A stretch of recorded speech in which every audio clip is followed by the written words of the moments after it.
Yesus Kristus serta Roh Kudus pencipta langit dan bumi. Kita mengasihi karena Allah lebih dulu mengasihi kita. Haleluya, haleluya, haleluya.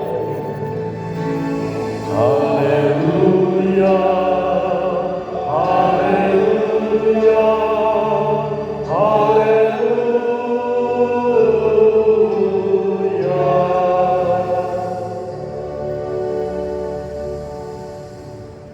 Marilah kita berdoa. Ya Tuhan Allah Tritunggal, Allah Bapa, Tuhan Yesus Kristus dan Roh Kudus, Engkau mencipta, menyelamatkan dan meluruskan kami. Oleh karena kasih karunia-Mu yang besar, penuhilah sukacita kami di dalam ibadah ini, dan kuatkanlah kami menghadapi segala situasi kehidupan, agar iman percaya kami semakin teguh kepada-Mu. Tuntunlah hidup kami, supaya tetap dalam keselamatan dan pengharapan kepada Yesus Kristus Tuhan kami. Amin. Tuhan yang terkasih, mari kita puji Tuhan melalui judul keesaan nomor 54 ayat 1 sampai 5.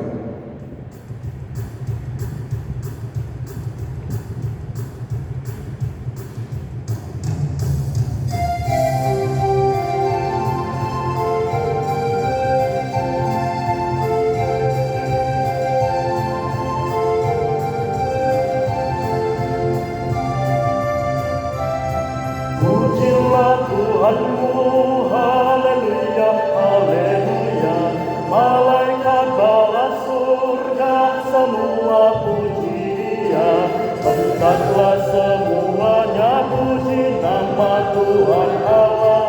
Sebab atas perintahnya semuanya tercipta. Hai alam semesta yang diciptakan Tuhan Allah. Hai api, hujan, es, dan salju, kabut, angin, badai. Bernyanyilah semuanya memuji-muji Dia. Sebab yang tinggi luhur hanya nama Tuhan Allah. Pujilah Tuhanmu, haleluya, haleluya. Malaikat kerubin serafim pun puji Dia, yang mendirikan semuanya untuk selamanya. Keagungannya mengatasi langit alam raya. Wahai segala raja serta pemerintah dunia, teruna anak, darah, orang tua dan yang muda, bunyikan bagi Tuhanmu seruling dan kecapi, dan puji Dia dengan sorak-sorai dan menari.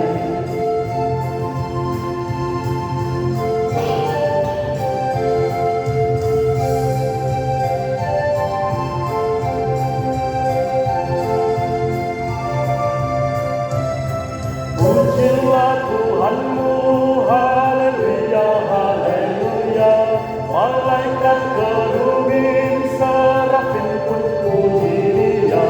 Hai bintang, bulan, matahari, angkatlah suara, serta segala langit dan seluruh cakrawala. Hai ular-ular, naga, segenap samudra raya, binatang liar, hewan, burung yang bersayap. Adukanlah suaramu, besarkan nama Tuhan, yang agung dan perkasa dan berlimpah kekuatan.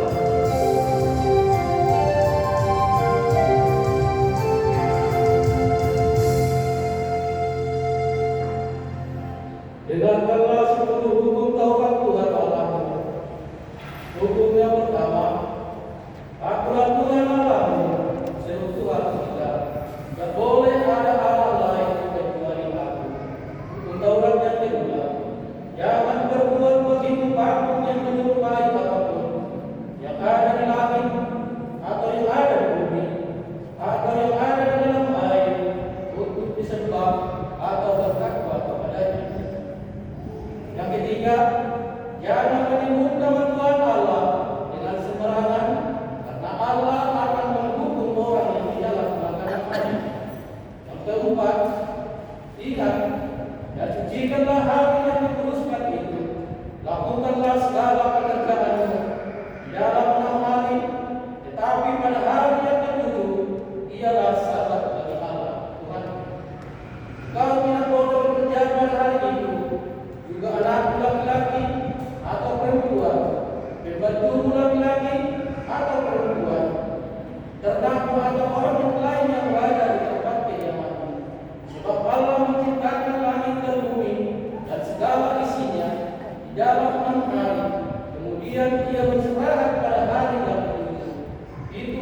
jangan engkau membunuh. Taurat yang ketujuh, jangan engkau berzina. Taurat yang kedelapan, jangan engkau mencuri. Taurat yang kesembilan, jangan engkau berdusta. Taurat yang sepuluh, jangan engkau menembakkan anak rumah samamu. Jangan engkau menembakkan anak istrinya atau membantunya laki-laki maupun perempuan, ternyata atas segala sesuatu milik mereka. Apakah ketentuan Tuhan Allah akan untuk Taurat itu?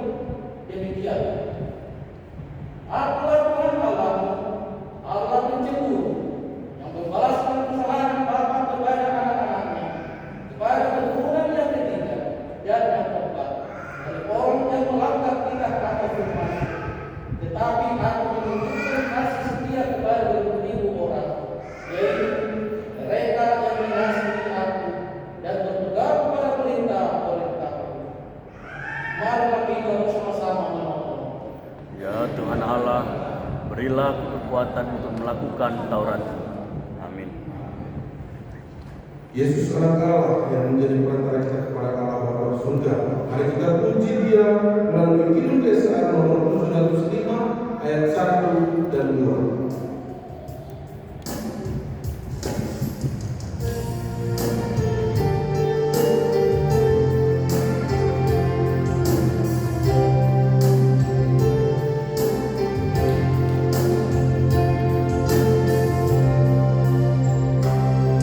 Gelap hatiku berpecah, terjadi pergolakan, tak ada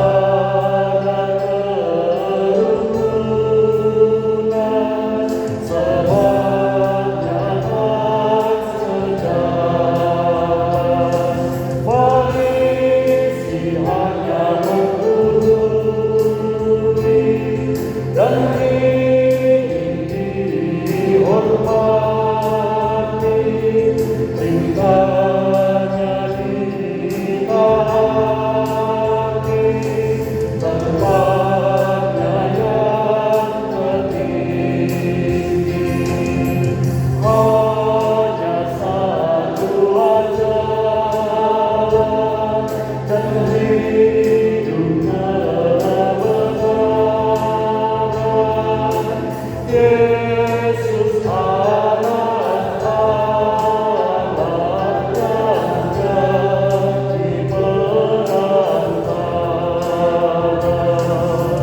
Dialah gembala, kita umpamanya.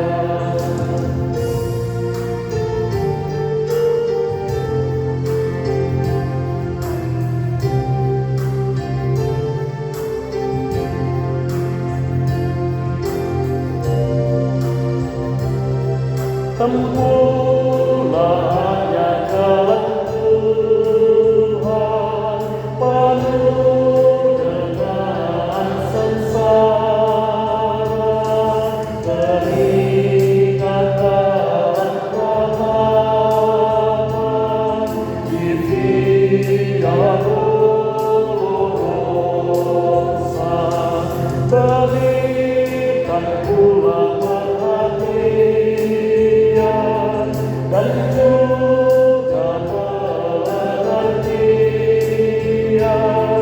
terhadap lawan-lawan, mencapai perdamaian. Yesus mati salibkan dan mati dikuburkan. Yesus anak Allah yang jadi manusia. Dia mau berkorban untuk yang berdosa. Marilah kita berdiri. kita berdoa kepada Tuhan Allah untuk mengaku dan memohon ampunan dosa kita. Ya Tuhan Allah Bapa kami yang Maha Kuasa, Pencipta langit dan bumi, Kau adalah Allah yang Maha Suci dan Maha Kasih. Sesungguhnya kami tidak layak mengampuni hadirat karena dosa-dosa kami kepadamu. Seringkali kami tidak berserah kepadamu, tapi justru mempercayakan dan menyerahkan diri kami kepada Allah lain.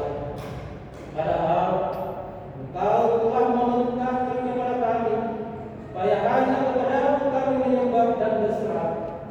Oleh karena itu ya Tuhan, kami datang di hadirat-Mu mengakui segala dosa dan pelanggaran kami. Kasihanilah kami, ampunilah kami, hapuskanlah segala dosa kami, dan teguhkanlah iman kami, supaya kami senantiasa percaya dan berserah kepadamu. Doa ini kami sampaikan kepadamu di dalam nama Allah Tuhan Yesus Kristus, Tuhan dan Juru Selamat kami. Amin. Dengar dan percayalah firman Allah, janji tentang pengampunan dosa.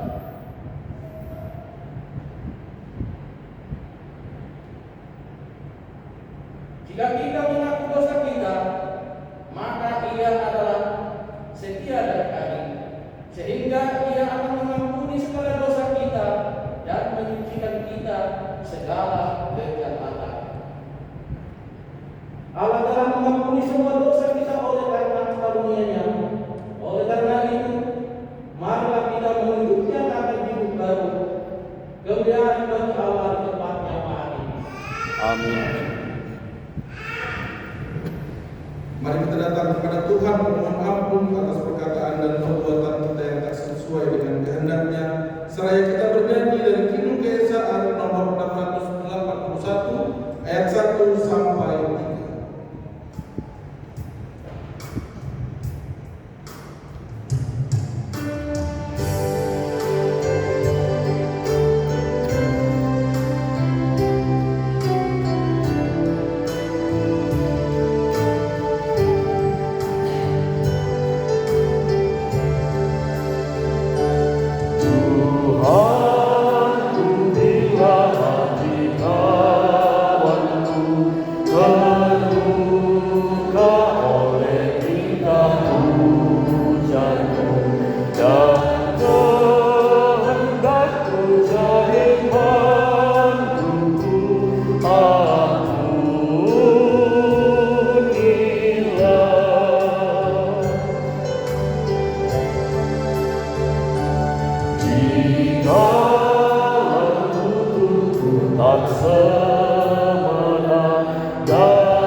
Untuk dilakukan di negeri di mana kamu pergi untuk untuk mengikutinya. Supaya seumur hidupmu engkau dan anak cucumu takut akan Tuhan Allahmu dan berpegang pada segala ketetapan dan perintahnya yang kusampaikan kepadamu, dan supaya lanjut umurmu. Maka dengarlah, hai orang Israel, lakukanlah itu dengan setia, supaya baik keadaanmu dan supaya kamu menjadi sangat baik, seperti yang dijanjikan Tuhan Allah dan nenek moyangmu kepada di suatu negeri yang berlimpah-limpah susu dan karunia. Dengarlah, hai orang Israel, Tuhan itu Allah kita, Tuhan itu Esa. Kasihanilah Tuhan Allahmu dengan segenap hatimu dan segenap jiwamu dan segenap kekuatanmu.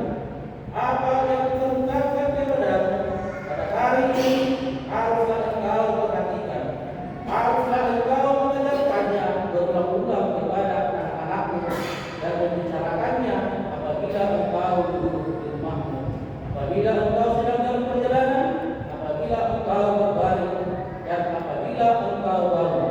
Haruslah juga engkau mengingatkannya sebagai tanda pada anakmu, dan haruslah itu menjadi lambang dia ini. Dan haruslah engkau menuliskannya pada tiang pintu rumahmu dan pada pintu gerbangmu. Amin. Berbahagialah setiap orang yang mendengarkan firman Allah dan melakukannya. Amin. Mari kita mengucap syukur atas kehidupan indah yang Tuhan berikan kepada kita, seraya bernyanyi melalui Kidung Keesaan nomor 576.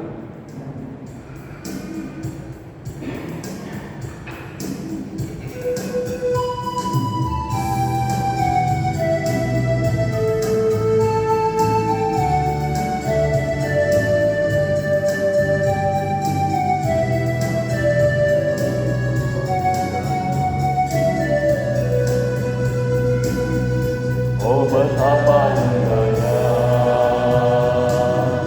dan betapa eloknya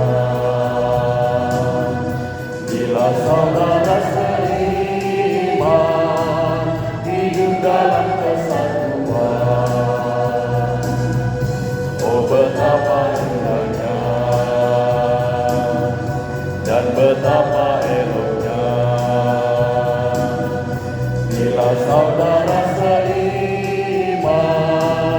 hidup dalam kesatuan. Baginya di kepala turun ke janggut dan jubahnya, seperti embun yang dari Hermon mengalir ke bukit Sion. Kesana diberitahukan Tuhan, berkatnya dicurahkan, itulah hidup selamanya. Oh betapa indahnya.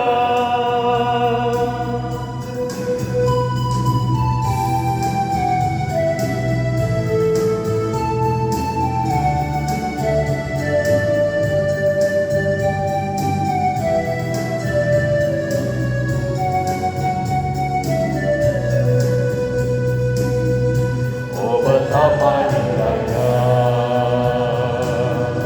dan betapa eloknya bila saudara seiman hidup dalam kesatuan. Oh betapa indahnya dan betapa eloknya bila saudara seiman hidup dalam kesatuan. Baktinya di kepala Harun turun ke janggut dan jubahnya, seperti embun yang dari Hermon mengalir ke bukit Sion.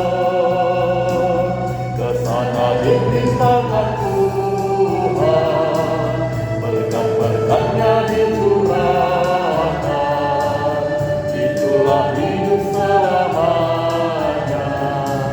Oh betapa indahnya.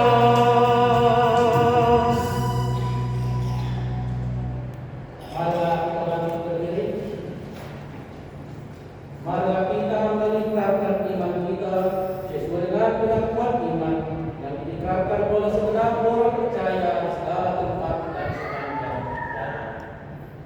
Aku percaya kepada Allah, Bapa yang Maha Kuasa, Khalik langit dan bumi, dan kepada Yesus Kristus, Anaknya yang tunggal Tuhan kita, yang dikandung daripada Roh Kudus, lahir dari anak darah Maria, yang menderita di bawah pemerintahan Pontius Pilatus, disalibkan, mati dan dikuburkan, turun dalam kerajaan maut, pada hari yang ketiga, bangkit pula dari antara orang mati, naik ke surga, duduk di sebelah kanan Allah, Bapa yang Maha Kuasa, dan akan datang dari sana untuk menghakimi orang yang hidup dan yang mati. Aku percaya kepada Roh Kudus, gereja yang kudus dan am, persekutuan orang kudus, pengampunan dosa, kebangkitan daging, dan hidup yang kekal. Amin. Jemaat yang terkasih, kita bernyanyi melalui Kidung Kesaran nomor 585 ayat 1 dan 2.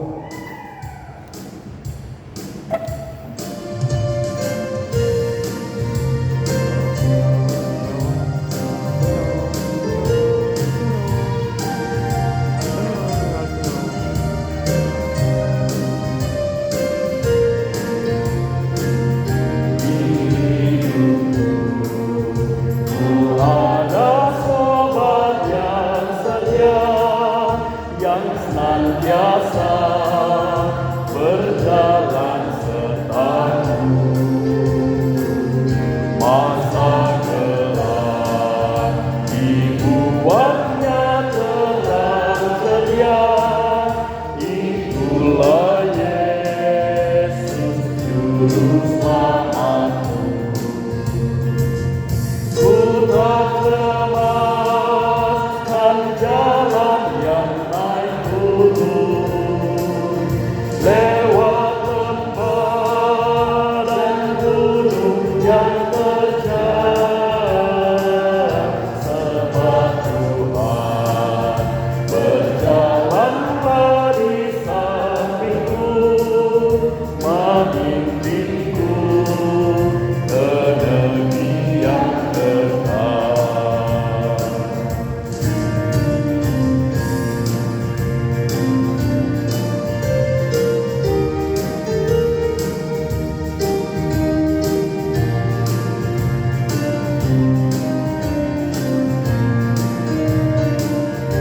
Oh kasihnya besarlah kedatangannya, dengan rela Dia mati bagiku. Kepadanya ku serahkan jiwa dan raga, sejak itu Dia bimbingku selalu. Ku tak cemaskan jalan yang naik turun, lewat lembah dan gunung yang terjal. Sebab Tuhan berjalanlah di sampingku, memimpinku ke negeri yang kekal.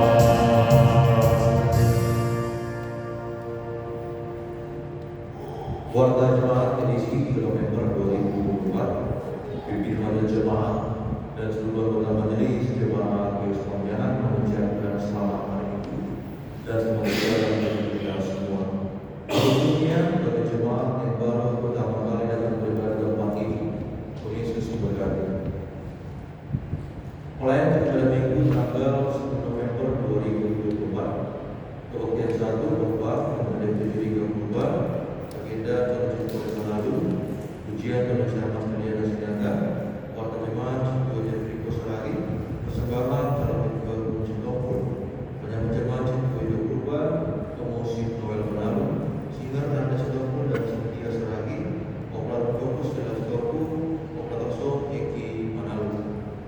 Kebaktian 1 menggunakan bahasa Indonesia masuk jam 7.30 WIB pada kebaktian model C. Kebaktian 2 khotbah Bapak Pendeta dan khotbah Sintua di Darman Saragi. Agenda Bapak Yang Mulia Purba, ujian pemerintahan Sensi Menjelang, Tuan Jemaat Bapak Pantas Saragi, persembahan Bapak Persinaga dan Bapak Pandang Putar. Dalam proses dengar Bapak Gunawan Purba, Bapak David Tingga dan juga Bapak Muhammad Purba. Dua syafaat Bapak Semat Manunte, menyambut jemaat Bapak Dan Manik dan Bapak Ibadah Saragi, musik Eti Manalun, singer Bapak Sultan Manik dan juga Bapak Arnul Kirsan. Operator fokus Klik Seragi, Operator Polan Sianipan. Kebaktian 2 masuk jam 10 WIB Bahasa Malungun pada kebaktian ketibadah Minggu Pesta Bapak. Yang berikut pelayan untuk ibadah pertama sektor pada hari Jumat tanggal 8 November 2024 dimulai pukul 19 WIB. Sektor 1 bertempat di rumah keluarga Indah Cipurba Berstangga, alamat Jalan Kewajiban Sepakat 8. Khotbah Sintua Pintu Kisah, agenda Bapak Arifin Tasway, ujian Bapak Arnold Kisah, model kebaktian model D bahasa Indonesia. Sektor 2 bertempat di rumah keluarga Kasihan Saragi Persipayung, alamat Jalan Sungai Dalam Taman Sungaraya. Khotbah Sintua Rianto Sukarmata, agenda Bapak Pantas Saragi, ujian Bapak Sukarma Bintu, model kebaktian model D bahasa Indonesia. Sektor 3 tempat rumah keluarga Arifin Saragi Putaregan, alamat Jalan Raya Sekapu, Pilihan Semua nomor 28. Khotbah Presiden Juga Purba, agenda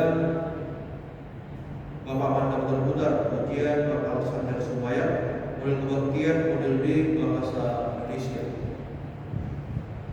Kegiatan rutin sermon tempat Selasa dimulai pukul 19 WIB bertempat di Gedung Serbaguna PSN Sinar. Setiap hari Kamis dimulai pukul 16.30 bertempat di Gedung Serbaguna. Latihan pelayan pada Minggu setiap hari Kamis dimulai pukul 19 WIB tempat gedung gereja. Pada sini setiap hari Sabtu dimulai pukul 18 WIB bertempat di Gedung Serbaguna. Yang berikut pengetahuan kami informasikan mulai hari ini keluarga Siapas di Seragi Buruk dan Cebulangi. Kami informasikan mulai hari ini keluarga Siapas di Seragi berubah resmi tidak terdapat lagi sebagai anggota jemaat di garis kerja. Yang bersangkutan pindah jemaat ke GKPS Bekasi Resort Bekasi. Yang berikut dalam rangka pesta Bapa dihimbau kepada seluruh Bapa agar memakai pakaian sebelum yaitu gotong dan suri serta lengkap dengan pakaian setelan jas. Yang berikut tahun ini untuk memenuhi biaya kegiatan pelayanan di GKPS Pontianak, kedua persembahan ibadah, persembahan bulanan, BNU dan iuran diakonia dibuat dalam bentuk dokter prepaid. Dokter prepaid untuk keluarga minimal sebesar Rp1.582.390 per tahun atau kita sebut dalam gerakan Rp4.500 per hari. Jika ada jemaat yang ingin membayarkan dokter prepaid bisa melalui bendahara jemaat atau kedua sektor warta keuangan. Telah diterima pesanan bulanan dari keluarga Yesus Purba untuk bulan November dan Desember Rp400.000, dari keluarga Sintu dan Makmur Saragi Purba untuk bulan November Rp500.000, dari keluarga Tulis dan Gobor Saragi untuk bulan Mei sampai Desember Rp1.600.000. Telah diterima BNU Bagian dari keluarga Jeffrey Kirsan Kota Barat atas sudah sarjana Jessica Kirsan untuk kas jemaah Rp400.000, untuk sesi Alposo dan untuk pendeta dan juga Purba masing-masing Rp300.000. Dari keluarga BSW Purba untuk kas jemaah Rp100.000, dari keluarga Bonus Niaga Purlagi untuk diakonia Rp400.000. Telah terima iuran diakonia tahun 2024 dari keluarga calon Sintua Bapak Berstangga Rp250.000, dari keluarga Sintua juga Purba Bonus lagi Rp240.000. Telah diterima dokter BP di tahun 2024 dari keluarga Sintua Desa Lagi Purba, keluarga calon Sintua Bapak Berstangga, keluarga Sintua juga Purba Bonus lagi keluarga Esti Nurmata Bersama Juta masing-masing 100.000 rupiah, keluarga Indonesia Bal Borsultan 300.000 rupiah, keluarga Putar Borsulmin 170.000 rupiah, keluarga Situa dan Masyarakat Berkisah 50.000 rupiah.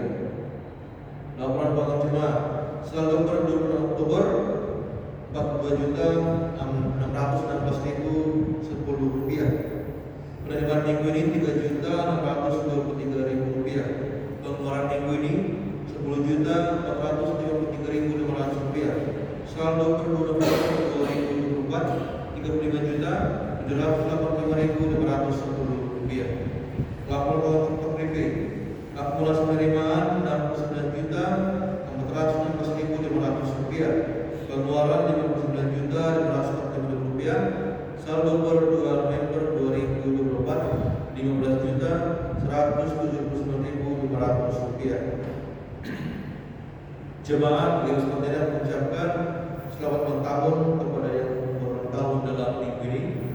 Yang pertama untuk Fania Elsa Berkisah, Bapak Badai Gloria Purba, Trinita Lady Sarah Purba, Inang Tina Purba, Kesia Amelisa Sinaga, Kartina Surabaya, Inang Marta Saragi, Inang Penrayanti Saragi, dan Adi Divincio Sijabat. Demikian waktu pada hari ini, mari kita berdoa.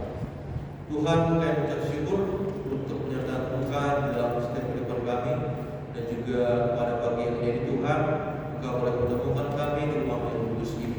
Bapak yang baik, kita telah melihat dan mendengar Tuhan kegiatan yang akan kita laksanakan dalam seminggu ke depan.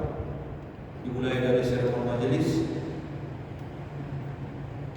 PA Seksina, latihan pelayanan kepada minggu, pertemuan sektor, para guru CD, dan juga Tuhan kembali kami memuji dan memuliakan nama rumah yang kudus ini. Tuhan berkaryalah Bapa, otoritaslah untuk setiap kegiatan yang sudah kami rencanakan. Biar Tuhan yang murapi hati dan pikiran kami, terus juga Tuhan jenis juga yang sudah kami jadwalkan untuk melayani dalam kegiatan-kegiatan kami. Biarlah Bapa tetap membimbing dan mengarahkan terkait dengan menjaga tugas dan tanggung jawab yang sudah diberikan. Kami juga berdoa Tuhan untuk jemaat-Mu, biarlah Bapa segera juga Tuhan memberkati jemaat-Mu boleh meninggalkan langkahnya, boleh hadir mengikuti kegiatan-kegiatan yang akan merencanakan dalam seminggu ke depan ini. Kita doai Bapa, kami alaskan hanya di dalam nama Tuhan Yesus Kristus, kami telah berdoa dan mengucapkan syukur. Amin. Jemaat Tuhan yang terima kasih, sebelum kita mendengarkan firman Tuhan yang dibawakan oleh Bapak Pendeta Devin juga Purba, mari kita bernyanyi melalui Kidung Keesaan nomor 557 ayat 1 sampai 3.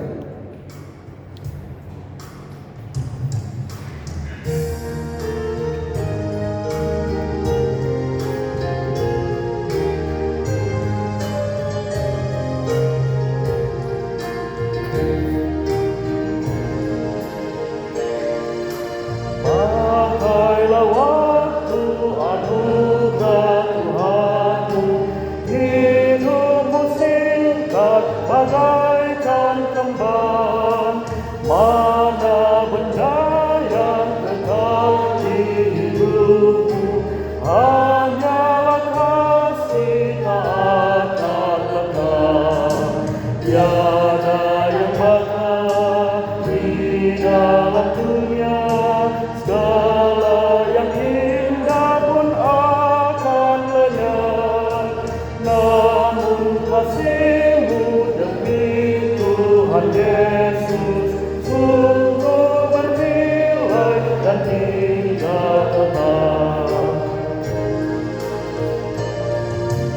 Jangan menyia-nyiakan waktumu, hibur dan tolonglah yang berkeluh. Biarlah lampumu terus bercahaya, muliakanlah Tiada yang bakal dirawat dunia, segala yang indah pun akan lenyap. Namun kasih-Mu demi Tuhan Yesus sungguh bernilai dan tinggal kekal.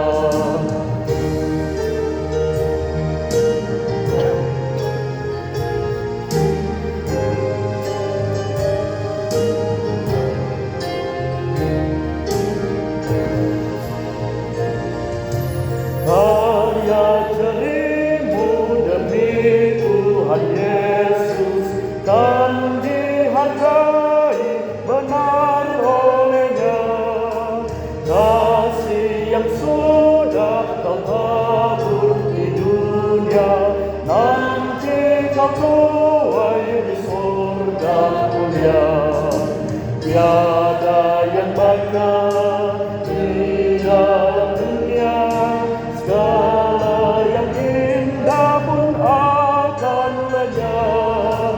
Namun kasih-Mu demi Tuhan Yesus sungguh bernilai dan tinggal kekal.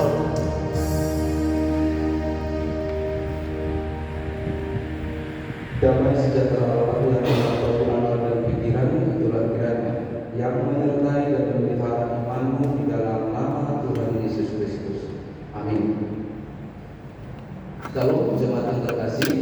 Halo. Firman Tuhan yang menyapa kita di pagi hari yang penuh berkat dan sukacita ini diambil dari Injil Markus 12 ayat 28 sampai ayat yang ke-34. Saya bacakan kepada kita. Demikianlah firman Tuhan. Hukum yang terutama. Lalu seorang ahli Taurat yang mendengar Yesus dan orang-orang Saduki bersoal jawab dan tahu bahwa Yesus memberi jawab yang tepat kepada orang-orang itu, datang kepadanya dan bertanya, "Hukum manakah yang paling utama?" Jawab Yesus, "Hukum yang terutama ialah, dengarlah hai orang Israel, Tuhan Allah kita, Tuhan itu Esa.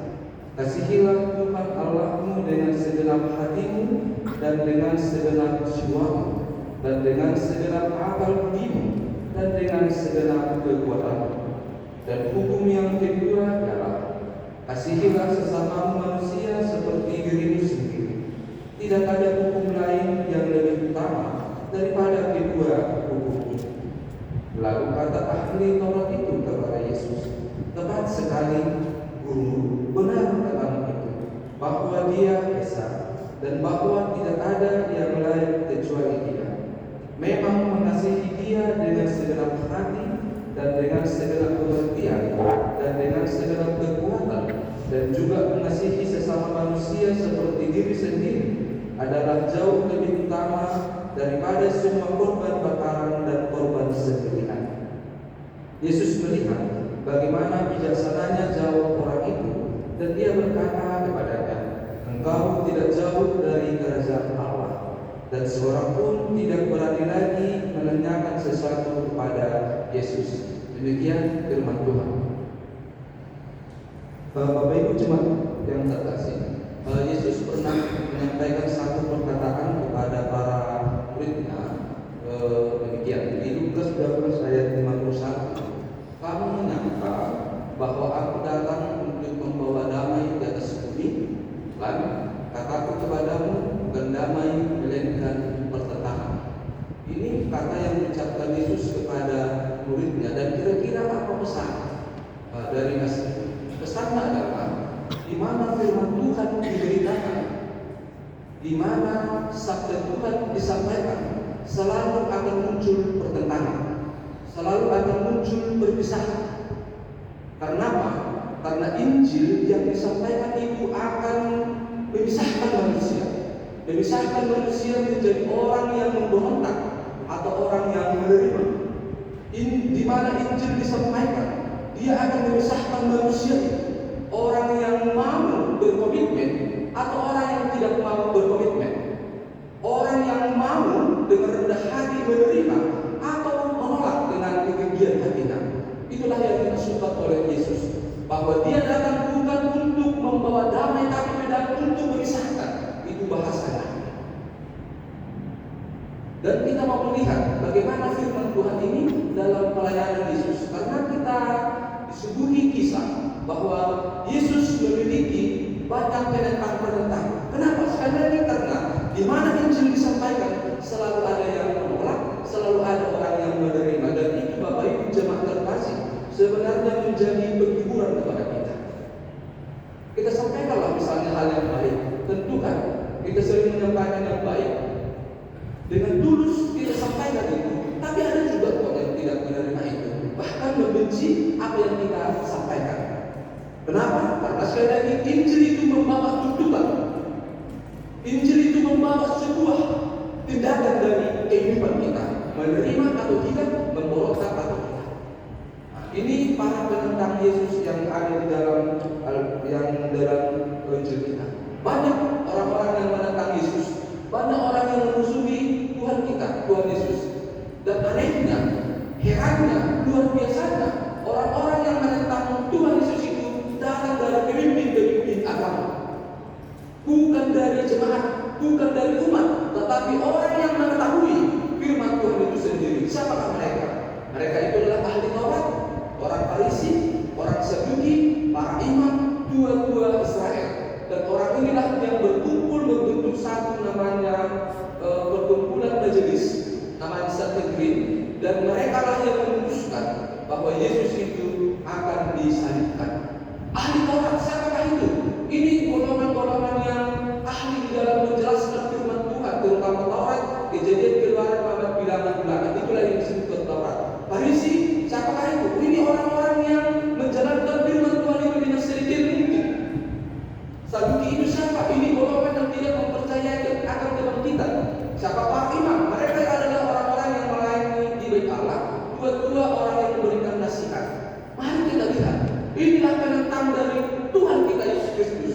Jadi begitu banyak perdebatan, banyak katakanlah pertentangan yang muncul. Dan bagaimana cara mereka menentang Tuhan kita, Tuhan Yesus?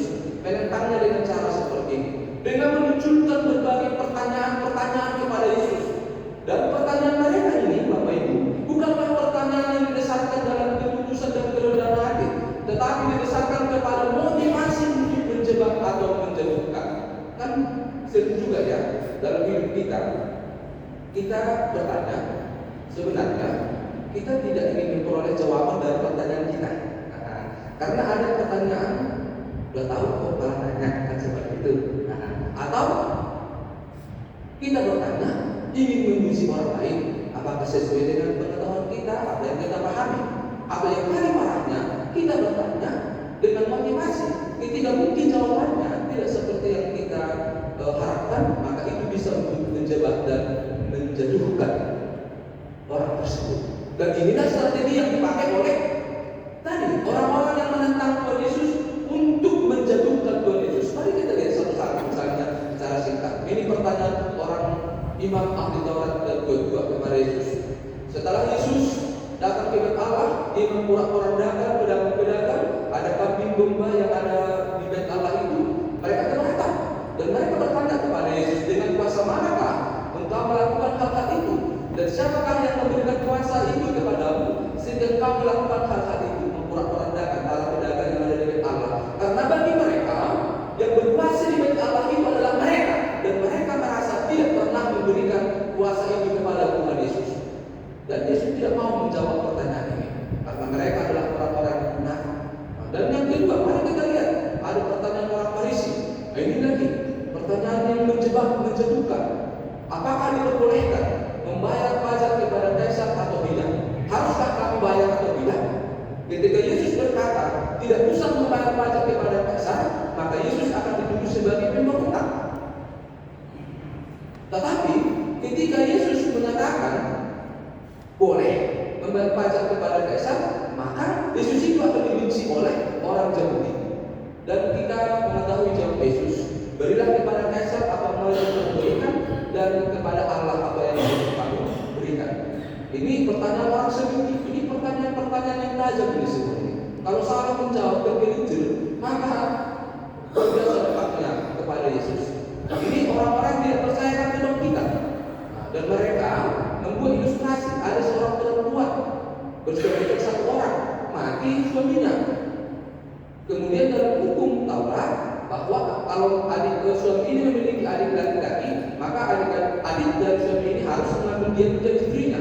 Ada 7 orang, dan semua laki-laki ini mati, tidak ada keturunan. Dan pada akhirnya nanti perempuan ini juga akan mati. Pertanyaan mereka ini, pada hari kebangkitan, ketika mereka bangkit, siapakah yang menjadi suami perempuan itu?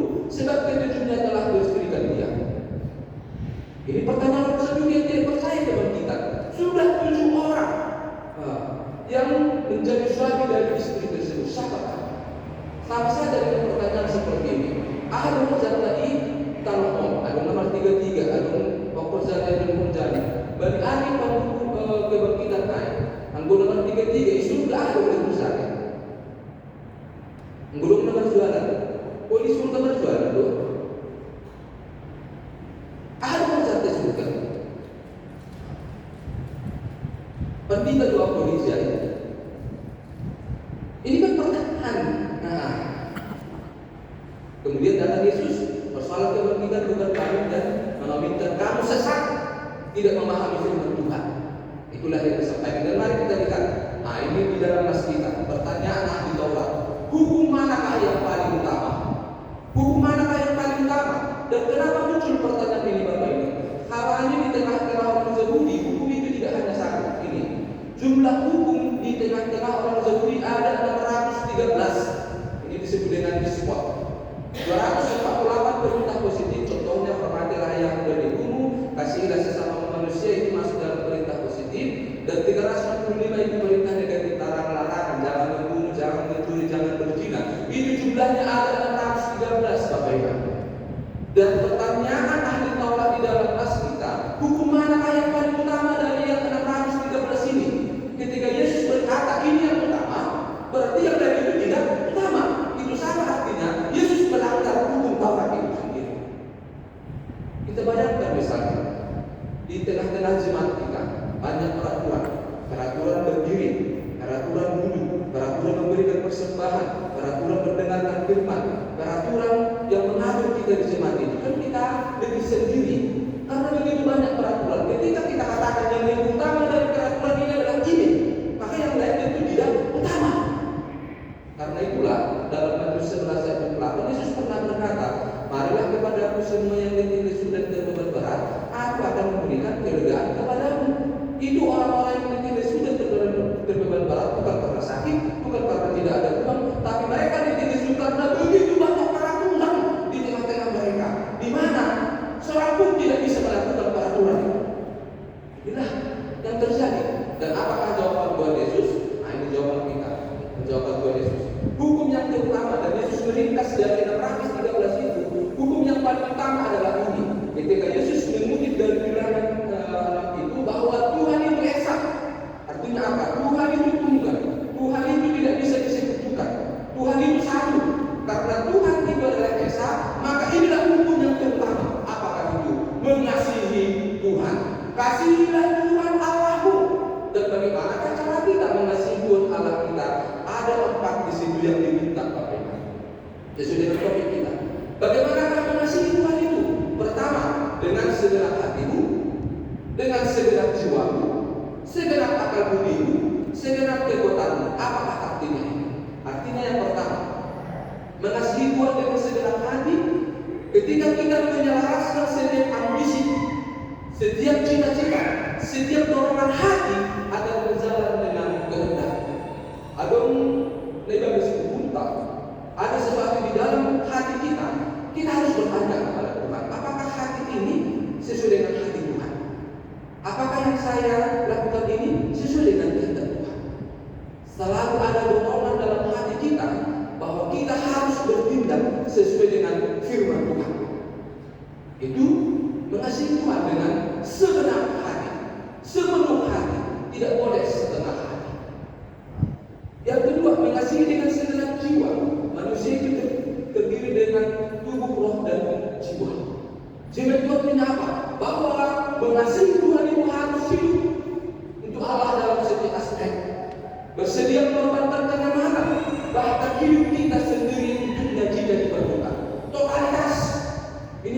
namanya kualitas. Misalnya seperti ini. Bapak Ibu kan duduk sekarang di sini kan, duduk mendengarkan firman Tuhan. Tapi bisa nggak terjadi? Badan kita di sini, tapi pikiran kita tidak di sini. Bisa terjadi? Mungkin pikirannya tadi, tadi sebelum ke gereja ada lagi urusan saya yang belum selesai, atau sebentar lagi pulang gereja ini masih ada urusan saya ke sana kemari. Bisa tidak seperti itu? Artinya apa? Tidak satu tubuh, roh dan jiwa kita. Dan di sini dimasukkan totalitas kesatuan dari tubuh kita harus mencintai Tuhan itu dengan segenap jiwa. Dan bukan itu saja, dengan segenap akal budi. Apakah artinya? Artinya Bapak Ibu, kita kan mempunyai pemahaman sendiri tentang firman Tuhan. Tetapi pemahaman kita belum tentu sesuai dengan apa yang dimaksudkan Tuhan itu sendiri. Karena itu pahamilah firman Tuhan dengan akal budi. Fides res intellectum. Iman dipahami dengan akal budi yang benar. Jangan pahami firman Tuhan dengan pikiran kita sendiri, dengan kehendak kita sendiri. Tapi benarkah memang ini maksud Tuhan? Benarkah memang ini pengertian yang disampaikan Tuhan dengan akal budi? Ada hidup beriman. Kalau dalam meminjam istilah tetangga kita, taklid. Taklid itu apa? Beriman secara mudah. Maka bagi mereka berlaku apa kata pemimpin agama mereka. Mereka tidak berpikir apakah itu benar atau tidak, pantas atau tidak, layak atau tidak. Paulus sendiri berkata dalam berdoa, bukan hanya kita yang berdoa, tapi juga dengan akal budi kita. Jadi akal budi sesuatu yang diberikan Tuhan kepada kita. Dan ketika kita memiliki akal budi, pakailah itu untuk mencintai Tuhan. Kadang-kadang kan kita memiliki akal, kita memiliki pikiran, kadang-kadang itu bisa kita pakai untuk menentang Tuhan. Di situ kegagalan ateis. Mereka berpikir pikiran mereka sudah berdiri, mereka tidak membutuhkan Tuhan lagi. Begitu Efesus kata para pesawat abad ke-20. Saya berpikir maka saya ada. Begitu Efesus. Saya berpikir maka saya ada. Berarti apa? Dengan pikiran yang dia berkata, dengan pikiran pula saya ada, bukan karena Allah. Itu akal budi yang membuat kita jauh dari Tuhan. Itu akal budi yang membuat kita sombong di hadapan Tuhan. Kasihilah Tuhan dengan akal budi. Dan yang di sini dengan segenap kekuatan, apakah artinya kita menggunakan energi, tenaga, sumber daya atau apapun yang kita miliki kepada Tuhan. Ibarat orang yang bekerja belajar, lupa orang yang lupa. Kadang-kadang kan dana-dana tidak sepenuh hati. Kadang dia boleh dibilang bagaimana supaya hal itu cepat berlalu kan? Karena setelah selesai pekerjaannya maka dia akan lupa. Dia tidak menggunakan kekuatannya secara penuh, hanya setengah-setengah. Mengasihi Tuhan dengan segenap kekuatan, pakai segala apa yang kita miliki untuk mencintai Tuhan. Dan yang kedua, dan hukum yang kedua maksudnya seperti ini Bapak. Hukum yang utama, yang terutama tadi mengasihi Tuhan. Dan Yesus menambahkan hukum yang kedua. Jadi ada 613 hukum dan Yesus menambahkan hanya dua hukum. Tapi intinya sama saja, yaitu ketika Tuhan Yesus meringkaskan merampungkan itu dengan satu, yaitu mengasihi Tuhan, dan di sini tambahkan mengasihi sesama manusia seperti dirimu sendiri. Tidak ada hukum lain yang lebih utama daripada kedua hukum ini. Jadi jelas Yesus menyatakan dari 613 hukum yang ada di tengah-tengah kehidupan mereka hanya satu hukum, yaitu apa? Kasih. Kasih kepada Allah, dan itu berwujudan dari kasih kita kepada sesama. Dan apakah artinya ini Bapak Ibu? Kasihilah sesama manusia seperti dirimu sendiri. Yang pertama, mengasihi sesama adalah salah satu cara kita mengasihi Allah. Itu ada saya mungkin ada kekecilannya. 1 Yohanes 4 ayat 20. Jika seorang berkata, aku mengasihi Allah, dan dia membenci saudaranya, maka ia adalah pendusta. Karena barang siapa tidak mengasihi saudaranya yang dilihatnya, tidak mungkin mengasihi Allah yang tidak dilihatnya. Artinya apa? Kita orang yang hadir pada saat ini adalah orang-orang yang mencintai Allah. Artinya apa? Ya kita memberikan rasa cinta kita itu dengan hadir di tempat ini. Kenapa? Karena kita mencintai Allah, kita ingin menyembah Allah, kita ingin memuliakan Allah, kita ingin menyebutkan nama Allah. Tetapi pulang dari sini Penerusan adalah ketika kita juga bisa mencintai sesama kita. Apakah ini sesuatu hal yang sederhana? Sederhana tetapi sangat menantang kita. Karena ada begitu banyak orang yang mengaku mencintai Allah, tetapi cinta kepada Allah itu tidak membawa dia cinta kepada sesama. Kasihilah sesamamu manusia seperti dirimu sendiri. Kalau kita menyatakan orang mencintai Allah, wujud nyatakan dengan mencintai sesama kita. Ini arti yang kedua, mengasihi sesama seperti diri sendiri. Caranya seperti apa? Ada 3 di sini yang menjadi bayangan. Yang pertama, hargai perbedaan, jauhi penghakiman, berikan pengampunan. Bukankah ini hal yang sering terjadi dalam hidup kita, Pak?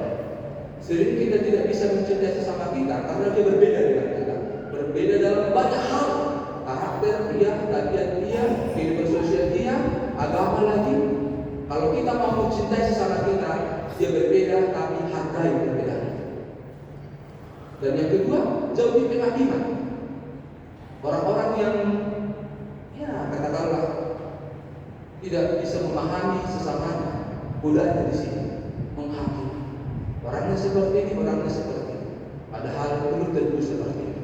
Jadi rasa cinta itu sebenarnya membawa kita pada rasa kasih kepada sesama kita dan berikan pengampunan.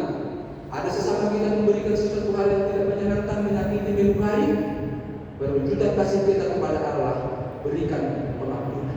Itulah cinta kepada sesama itu. Dan sini kesetaraan hubung kasih kepada Allah dan kasih kepada sesama. Artinya setara.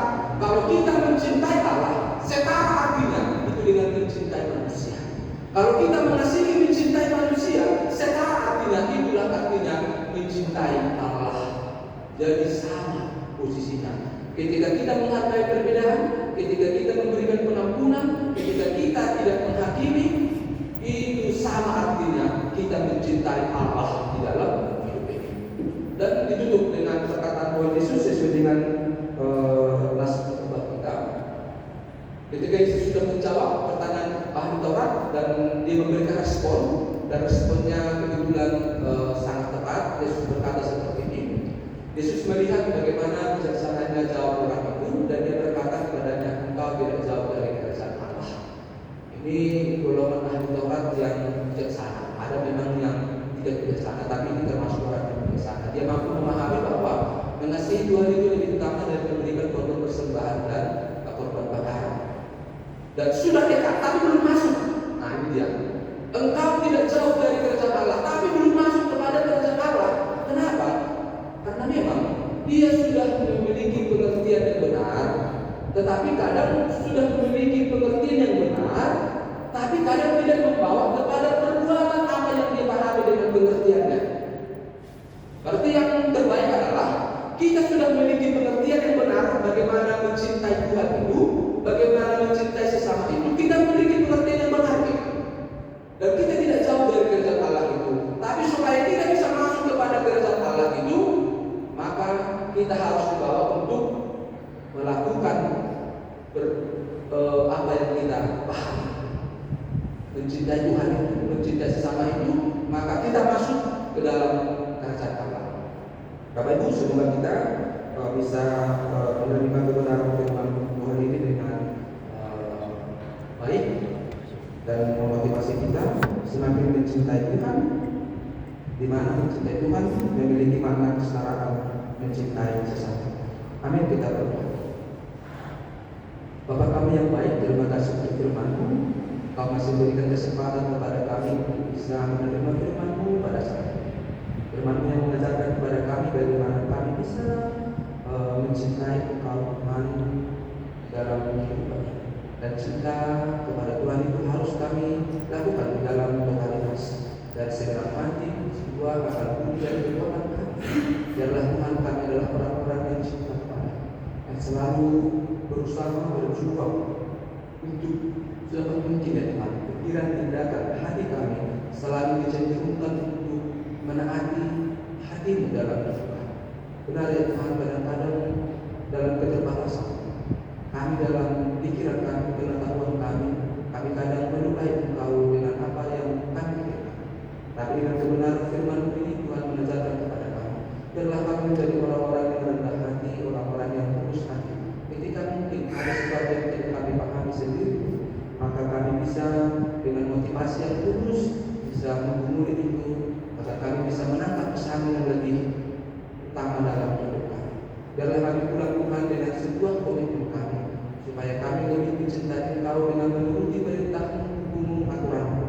cinta kepada Tuhan itu akan membawa kami kepada cinta kepada sesama kami. Bagaimana kami bisa ya Tuhan mencintai sesama kami sama seperti diri kami sendiri. Kami bisa menghargai perbedaan yang ada di antara kami. Kami bisa jauh dari penghakiman. Kami bisa memberikan pengampunan kepada sesama kami. Dan itulah wujud cinta kami kepada kami. Terima kasih, terpujilah nama Allah. Bila dua permohonan ucapan syukur kami dalam nama Anakmu Tuhan Yesus Kristus kami berdoa dan mengucap syukur. Amin.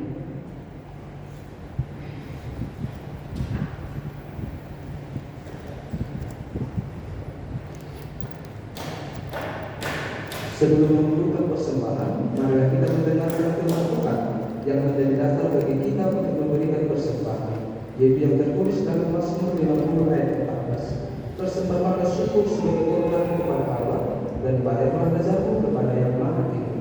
Marilah kita memberikan persembahan.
Marilah kita berdiri.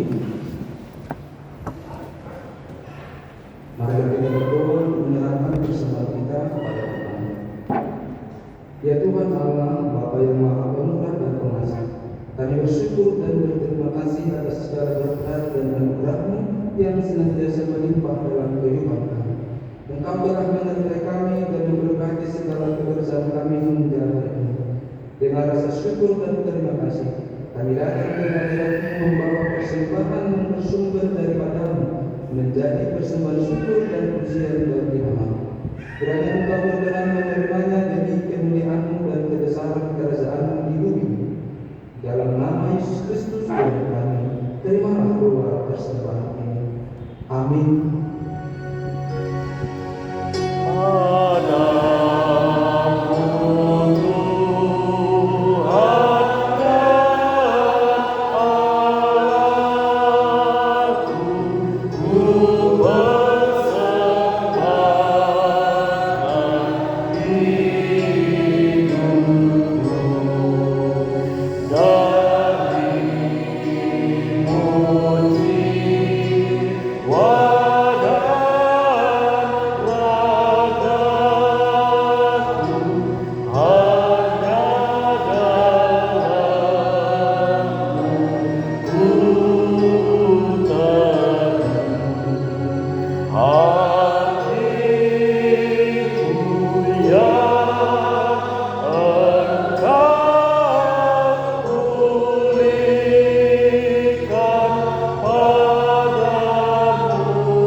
Bapa kami yang di surga, dikuduskanlah nama-Mu, datanglah kerajaan-Mu.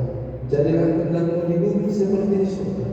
Berikanlah kami pada hari ini makanan kami yang secukupnya, dan ampunilah kami akan kesalahan kami, seperti kami juga mengampuni orang yang bersalah kepada kami. Dan janganlah membawa kami ke dalam pencobaan, tetapi lepaskanlah kami daripada yang jahat.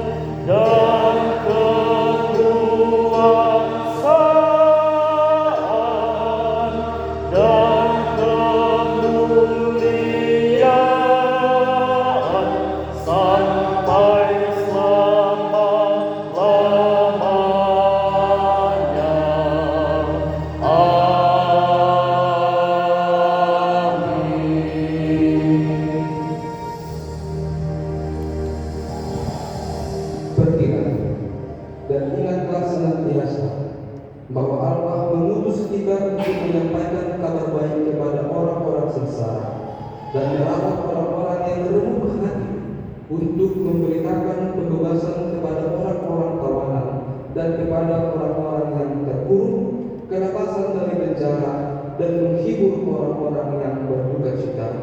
Terimalah berkat dari Tuhan Allah.